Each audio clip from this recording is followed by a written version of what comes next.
High, আমি doctor Vaishali রয়। আজকের এই ভিডিওতে আমাদের কলকাতার যে এয়ার কোয়ালিটি খুবই খারাপ হয়ে গেছে, AQI-টা খুব খারাপ অবস্থায় রয়েছে। হ্যাঁ, সেটা সম্পর্কে কিছু বলবো। আমরা জানি যে স্মোক প্লাস ফগ মিলিয়ে স্মগ হয় এবং আমাদের কলকাতা কিন্তু সকালবেলার দিকে স্মগে ভরে থাকে। দিন যত যায় তত যেহেতু সূর্যালোক দেখা দেয়, এই স্মগ একটু কমে আসে। হ্যাঁ, কিন্তু এয়ার কোয়ালিটি ইন্ডেক্স কিন্তু খারাপই থেকে যাচ্ছে।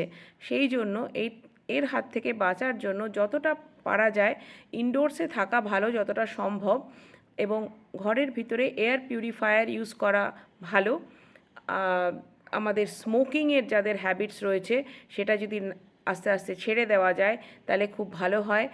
আর যাদের অ্যালার্জি রয়েছে তারা এই সময় এক্সট্রা কশাস থাকবেন, কারণ এই সময় অ্যালার্জির যে প্রবণতা সেটা খুব বেড়ে যায়। সর্দি, কাশি, শ্বাসকষ্ট এগুলো তো রয়েছেই। যাদের অ্যাসমা ছিল না তাদের অ্যাসমা চলে আসতে পারে।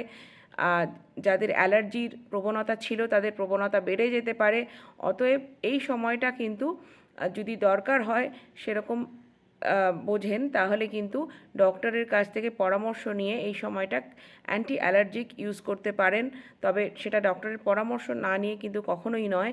হ্যাঁ, এইভাবে কিন্তু আমরা চেষ্টা করতে পারি এই যে আমাদের পলিউটেন্টস অ্যাটমসফিয়ারের, যেগুলো আমাদের খুবই ক্ষতি করে দিচ্ছে, এগুলো আমাদের তো লাং ডিজিজ তৈরি করছে, তার সাথে সাথে অনেক সময় হার্ট অ্যাটাক বা স্ট্রোকের যে সম্ভাবনা সেটাও কিন্তু বাড়িয়ে দিচ্ছে। Thank you.